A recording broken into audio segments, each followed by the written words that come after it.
Our topic for this video is inspired by a video from Matthew Hussey that one of our Lily community members posted on our Facebook group. The clip is called "What People Get Wrong About Self-Love," and we have a lot to say about this subject. Before we dive into the many important things we'd like to highlight, take a moment to subscribe and maybe give this video a thumbs up.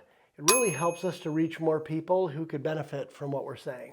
This video is sponsored by Canyon Foot and Ankle. From simple nail care to advanced trauma and reconstructive care, their podiatrists have the training skills needed to resolve even the most complex cases. Give yourself some self-love and treat your feet to the exceptional care they deserve. Jeff, I'm excited to talk about this today. It's been something that's been playing on my mind for many months since it got posted in our Love in Later Years group on Facebook.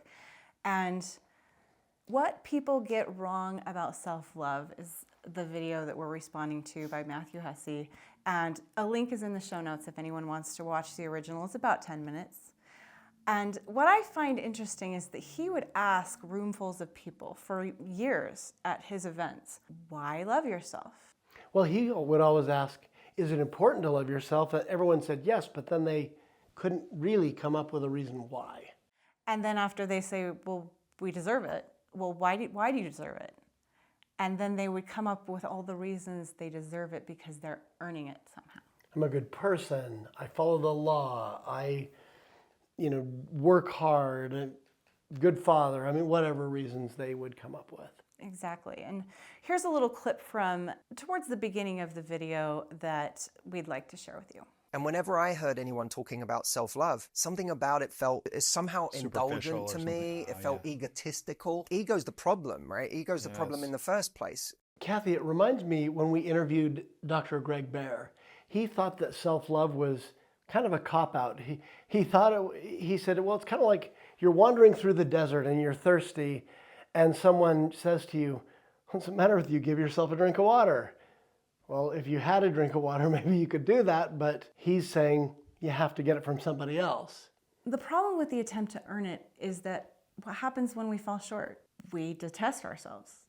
Because if loving ourselves is because we deserve it, because we've earned it, then when we haven't earned it, when we have a down day, when we don't perform at our best, when we don't get all our tasks done, we're always at a deficit. I think he even says that no matter how much you did yesterday, you start out at a zero balance again the next morning. Or maybe even a deficit because you didn't get all the things done before. I think, Cathy, there's a lot of intellectual fads in the self-help, personal development community, and self-love is the most recent, I think, of those intellectual fads. I'm not saying that it's bad to love yourself. Don't get me wrong. But I think that we use it as a crutch or a replacement for a lot of things we really do need, like love from other people, love toward other people. And I think self-love can have some of the problems that Matthew talks about in this video. I agree with you, and I'd like to kind of address that towards the end after we've talked about the old versus the new model of self-love, because I think it relates to the relationship love that we give and receive in those dynamics. In this next clip, Matthew Hussey has something very interesting to say about a pretty famous saying. Check it out. Right? Familiarity breeds contempt. Well, if familiarity breeds contempt, who would we have more contempt for than ourselves? Isn't that interesting? When we think of that term, familiarity breeds contempt, think about it. We spend every waking moment from the time we're born with ourselves. There's no one we're more familiar with, and therefore no one we're more likely to be in contempt with either. Our flaws can overpower any attempt at self-love in what Hussey calls the old model, which requires earning that love. With this model, not only do we have self-contempt, but we also tend to have contempt for long-term relationships with partners who also need to earn our love rather than just have it because they're ours through a marriage covenant, for instance. It's my belief that however we treat self-love is how we're going to treat other love. In this next clip, Matthew Hussey is basically explaining what he found to be a new and better model for self-love. one job you always have, no matter what, is you have to take care of this human. Look after them, nurture them, support them, encourage them, stand up for them. Try to give this human the best life you can. Essentially what Matthew is saying here is that from the time we are born, we are given a human. Not everyone gets a human, but we got a human. And if we recognize that we were given a human, we would love that human because it's ours. Just like we love our kids because they are ours. We don't love them because they do stuff. I mean, they come along and they just need stuff. But if everybody, when they turned 18, were informed, okay, from now on, you have custody of this human that is the gift that you got when you came into this world. Make the best of this human and try to give this human the best experience you can. That is your job. I wish someone would have told me that when I turned 18. You know, Cathy, I think this brings up an interesting nuance in this discussion. One of the things is, I think in one sense, in the sense that Matthew Hussey talks about when he talks about ego, that self-love in that sense, we all don't need a lot of coaching on, because we all tend to support our own self-interest. We tend to seek it. And how many divorcees, did I ever go out with on dates that did not describe their divorce as a conflict between the good person themselves and the bad person, the ex? Very rarely did I go out with people, even great people, who didn't see themselves as the good one. I think self-love in that sense is easy to find. Now, that doesn't mean there isn't beneath all of that some self-loathing, some, underlying insecurity, lots of things like that. If we want to talk about self-love in the sort of Christian sense, in the godly sense, what is self-love? It is wanting to provide that human with the best experiences, with the best growth. And true self-love would be humble. It would be willing to understand things about ourselves that aren't really comfortable to understand. Because you didn't see Jesus going out talking to people about you need to love yourself more. In fact, he would point to certain people and say, you're whited sepulchres. Outside you're beautiful and white, but inside there's dead men's bones. He would talk about what hypocrites they were and things like that.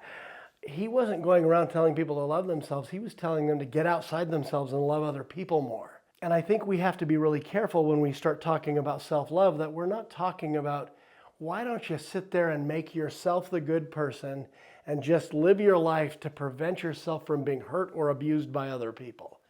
Because that's not really the message that he came to earth with. I think there's a type of stewardship that we have when we're blessed with a human, which is us. And I think sometimes we get disconnected from that stewardship, from that responsibility. And even Matthew Hussey says, you know what? I don't have to feel love for myself. I don't even have to like myself. But if I'm committed to caring for this human, if I know that it's a stewardship and a divinely appointed obligation even, then I'm loving myself. That is the new model that he encourages people to adopt instead of the old one, which is, I kind of don't even know what self-love is. And if I, kind of guess what it is, I think it's a good idea because, well, I deserve it. And I deserve it because I've earned it. And then we go down this rabbit hole of, well, we're only lovable when we are earning it. And it's not good for us, and it's not good for our relationships to treat them that way. That, okay, only when we've earned it and only when we feel it. It's a commitment. Right. The old model described by Matthew Hussey is kind of egotistical. Now, he's saying he disagrees with that, and so do I. We can inherently love ourselves because we're children of God, while understanding that we're also capable of evil. We have, on the one hand, the child of God, on the other, the natural man. And we don't need to love ourselves to make ourselves the good one and somebody else the bad one. We don't have to live our lives comparing ourselves to other people or protecting ourselves from other people. Also, make sure that part of that experience is growing, because growth is part of living the best life we can as this human. I mean, becoming the best version of ourselves. Along with that, part of the mix that is required for us to grow is a little bit of humility. It's recognizing that we're not there yet, that there's room for improvement. That doesn't mean we loathe ourselves. It means that we're enlightened enough to see that we're not perfect and that we've got things we can work on and do better. Speaking of self-awareness, Matthew Hussey does refer to like when he's feeling overworked and run down and he hasn't done the self-care necessary to take care of his human. He has to step back and remember, I have one job. I thought that was really enlightening and also something that we could take an example of. So the new model, just remember, I don't have to feel love for myself. I don't even have to like myself to be committed to making the best life for myself and taking care of the human I've been entrusted. We would love to hear your thoughts in the comments about what you believe it means to love yourself. Don't forget to like, share, and subscribe for more elevating content.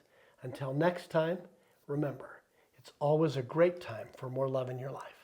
Thanks for joining us for another week on LilyTube. If you enjoy what you see, support us by liking, commenting, and sharing your favorite videos with others who could benefit. As single life and relationship coaches, our mission is to help single adults intentionally heal from loss to create a happy life and healthy relationships. Keep coming back and we'll keep you encouraged. Each week, we provide new and refreshing perspectives on the challenges and opportunities of mid-single life. If you'd like to immerse yourself deeper into your own personal development and relationship journey, visit our website at loveinlateryears.com for even more resources. Don't take on divorce recovery and other relationship loss and single life alone. We are here for you.